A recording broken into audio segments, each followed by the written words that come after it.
Hello बच्चों, कैसे हैं आप लोग। आई होप कि आप लोग अच्छे होंगे और आप सबकी पढ़ाई भी अच्छी चल रही होगी। पिछली वीडियो में मैंने आप लोग को प्रश्नावली 12.1 क्लास 7 बिहार बोर्ड की मैथ की बुक से प्रश्नावली 12.1 का जो 1 से लेकर क्वेश्चन नंबर 5 तक का हल था वो मैंने बता दिया है।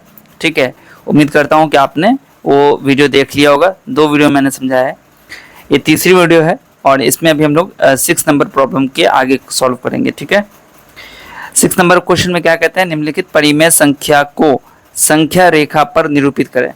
तो संख्या रेखा पर आपको इसको रिप्रेजेंट करना है, निरूपित करना है। ठीक है, संख्या रेखा आपको पता है ना। संख्या रेखा अगर आपको नहीं पता है तो देख लीजिए कि संख्या रेखा कैसी होती है। बीच में 0 होता है, इधर आपका 1 2 3 4 ऐसे होते हैं डिजिट्स नंबर्स, और -1 -2 -3 इस तरीके से इधर नंबर होते हैं ना। ये होता है धनात्मक और यहाँ से यहाँ तक होता है ऋणात्मक, और 0 ना तो धनात्मक है ना ही ऋणात्मक है।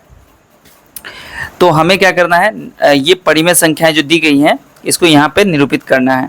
ठीक है, तो देखो सबसे पहली चीज़ क्या हम इसके लिए करते हैं कि जैसे 4/5 दिया गया है। ठीक है, तो 4/5 में आपको क्या देखना है कि जब भी हमको संख्या रेखा पर रिप्रेजेंट करना होगा, निरूपित करना होगा, तो क्या करेंगे, पहले हम लोग एक लाइन ले लेते हैं। ठीक है, ठीक है, कोई जरूरी नहीं कि पूरा आपको लिखना है इसमें 1 2 3 4 और -1 कुछ नहीं लिखना है आपको। ठीक है, यहाँ 0 है ना, तो आपको ऐसा 0 कर लेना है। यहाँ पर देखो ऐसे ऐसे ये कर देना है, यहाँ पर 0 लिख देना है। ठीक है, और इस तरफ में आपको क्या करना है, यहाँ पर आपको 1 लिख देना है। ठीक है, अब देखिए यहाँ पर क्या है, 4/5 है, तो यहाँ चूंकि 5 नीचे में है तो हम क्या करेंगे, इस लाइन को यानी कि यहाँ 0 है यहाँ 1 है, इसको हम लोग 5 भाग में डिवाइड करेंगे, बांटेंगे, विभाजित करेंगे। ठीक है, तो 5 भाग में बांटने के लिए आपको बीच में 4 लाइन देनी होगी, 1 2 3 4 लाइन दीजिएगा, 5 टुकड़े में बढ़ जाएगा।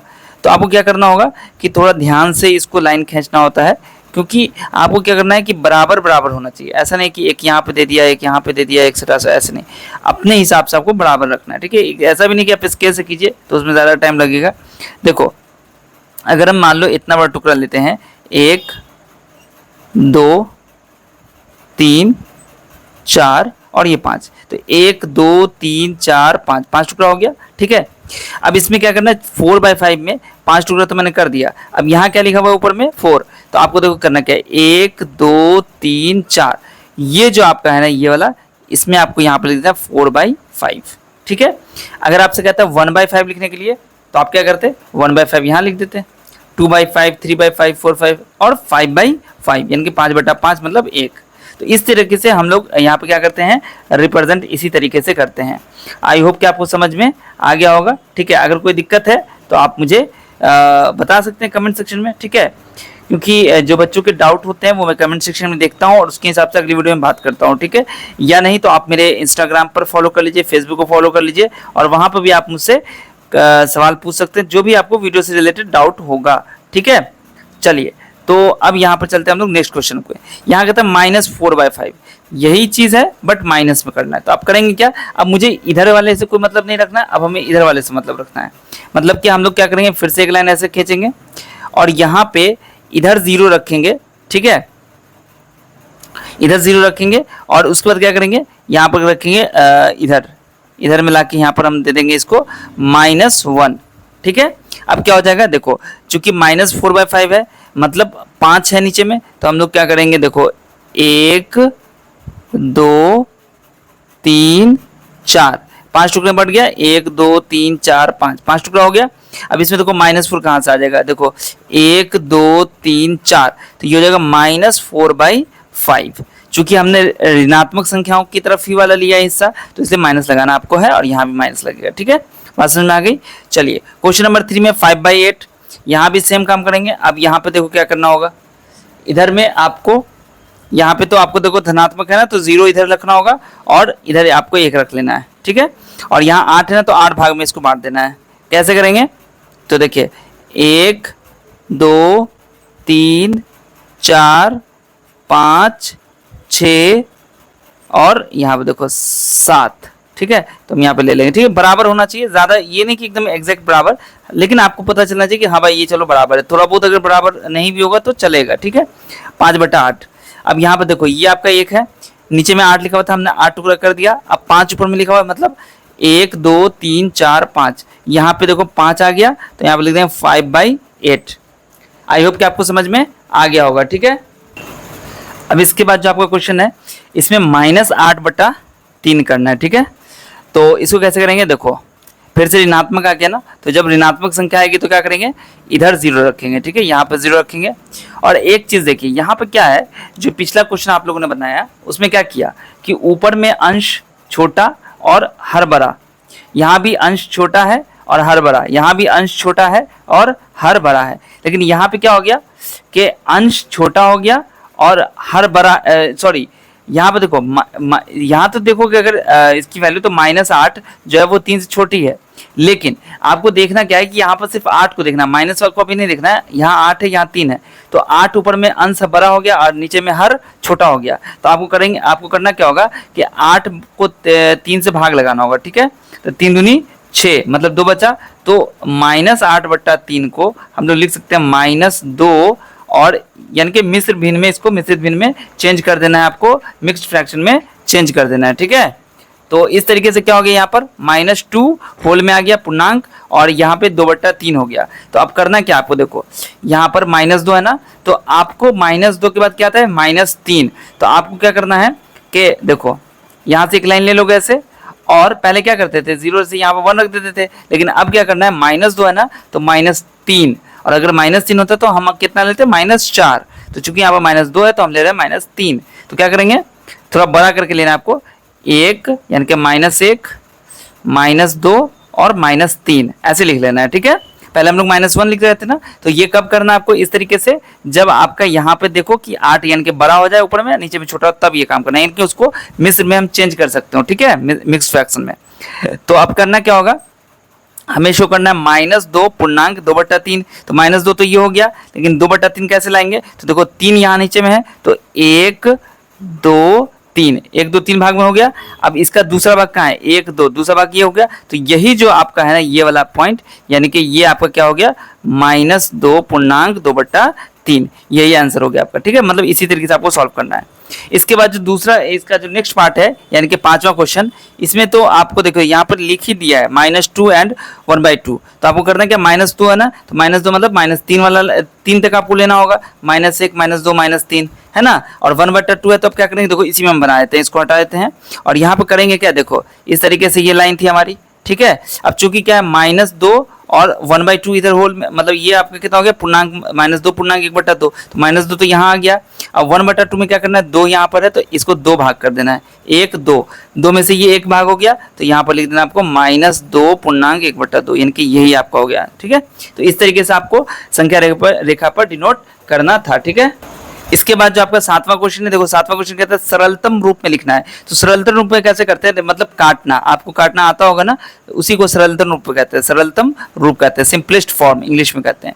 -24/32 है, तो यहाँ देखो आप इसको ऐसे भी काट सकते हो कि सबसे पहले 2 से डिवाइड करो ऊपर नीचे, फिर 3 से देखो, 2 से देखो, 4 से देखो, इस तरीके से ऊपर नीचे बराबर नंबर से भाग करना है, पहला तरीका।